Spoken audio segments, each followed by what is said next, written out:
Step into the brutal world of MotoGP warfare, where Pecco Bagnaia's surgical precision faces the raw chaos of Marc Marquez, the OG gangster of the track. As Jorge Lorenzo compares Marquez to Casey Stoner, and Pecco fights a bike built against his instincts, this isn't just racing, it's psychological warfare. Legacy versus fire, grace versus violence. Strap in. No line in this story is safe. This is where kings bleed and monsters rise. The paddock ain't what it used to be. The smell of rubber no longer just means speed. It smells like burnt pride. It's not 2013 anymore. But somehow, the ghost of 2013 is still running the damn grid. Pecco Bagnaia may be the king, but the streets, no, the circuits. They're whispering a different name now. A name that smells of comeback blood and screams in red leathers. Marc Marquez.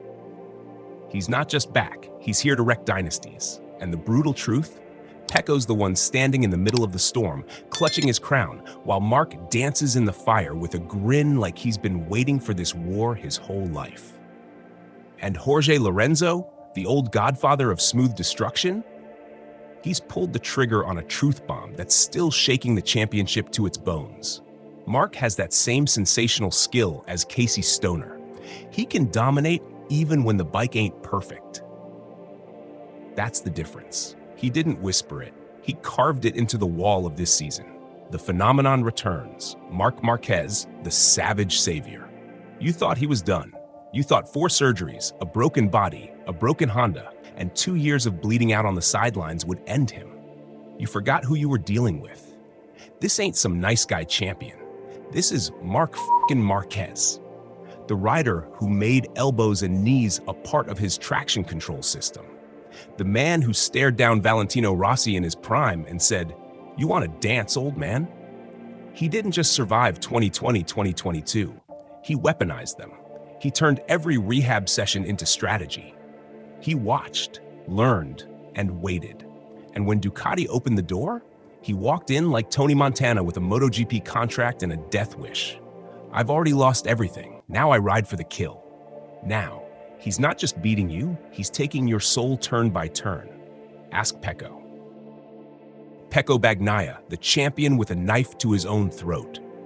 2 titles, count them, 2022, 2023. Clinical, intelligent, cold as a surgeon with a scalpel. Pecco doesn't waste motion, he doesn't override. He carves corners like he's painting the Mona Lisa at 340 kilometers per hour.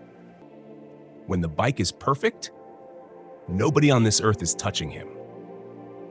But guess what? The 2025 Ducati ain't perfect. And Bagnaia, he's locked in a street fight with a guy who doesn't give a damn about corner entry precision.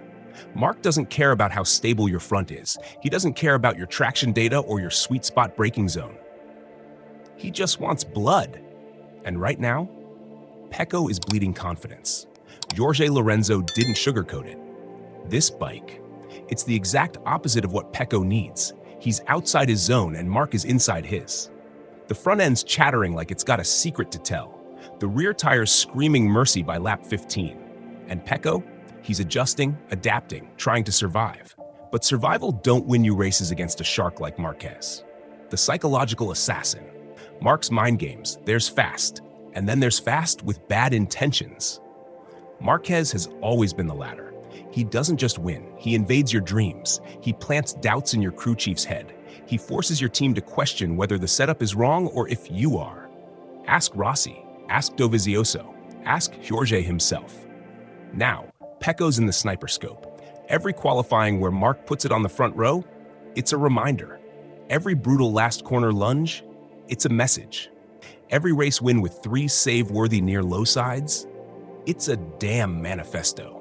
He's not just riding, he's writing his gangster comeback script. And Bagnaia's the guy holding the pen for the plot twist. Lorenzo again, cold and real. To still believe in yourself when you're not the fastest, that's the hardest part. But that's what Pecco is doing. Respect. But respect doesn't change lap times. Act 4, when gods clash. Stoner's ghost. Duhan's grit. You think Lorenzo compared Marquez to Stoner because of elegance? Hell no. He compared them because both had the ability to tell physics to shut up. Stoner dragged a Ducati to the 2007 title when Rossi couldn't ride it out of Q2. Marquez is doing the same, riding a beast like the Desmos Adichie like it's a dirt bike at Aragon. And if that wasn't enough, he's channeling Mick Doohan. Same surgeon, same bone grafts, same pain tolerance that makes your stomach turn. Doohan returned with 5 titles after almost losing a leg. Marquez, he's back after nearly losing his entire right arm. And not only is he racing, he's destroying. That's not human. That's not fair. That's gangster bloodline resurrection. The ice and the fire. Pecco's strategy versus Marc's chaos. Make no mistake, Pecco ain't folding. This ain't a man who bows. He's dissecting his own weaknesses, adapting brake pressure, dialing in mid-corner throttle tweaks, modulating weight balance lap by lap. I had to change everything, he admits. The bike isn't in my zone anymore. But Pecco doesn't whine. He works. While Marc takes the corner sideways, Pecco's calculating trajectory loss on data screens. While Marc lets it slide, Pecco sets the line. But what do you do when precision no longer wins? You become something else. Right now, Pecco's trying to morph. He's adding grit to grace, fire to form, and that's dangerous because a sharp Pecco is fast. But an angry Pecco? That's another beast entirely. The grid whispers. No one wants to face Marc now. Paddock chatter ain't gossip, it's prophecy. And right now, from the garages to the media rooms, there's one name nobody wants to see in P1. Marc Marquez. Every rider knows it. You can't beat a man who's already lost everything and come back laughing. He doesn't care about crashing anymore, says a rival. He rides like he's on fire, says another. He's got 7 wins from 8. The only reason it ain't a clean sweep? A crash while leading by 2 seconds. He's not just back, he's declaring war, and the rest of the grid, they're either hiding behind setup issues or praying for rain. Mind-muscle machine, a sport at its peak. MotoGP ain't just bikes, it's chess at 350 kilometers per hour. Right now, the board is set. Marc, the brawler with a surgeon's eye, weaponized chaos, the comeback king with blood in his throttle hand.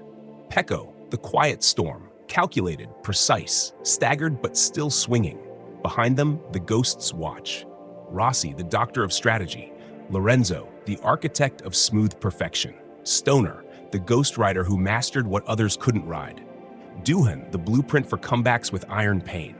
MotoGP isn't about bikes anymore. It's about who dares to adapt, who bends their soul into something new, who rides when it hurts, who rides when it makes no sense to ride. Final round. Who walks away? This story ain't over. Pecco's still alive, still hunting, still trying to pull a miracle setup out of a twitchy front end and a tired rear.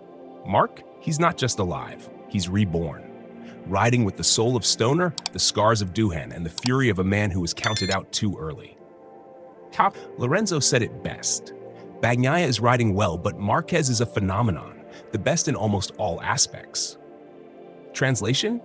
We're watching a war between a tactician and a tank.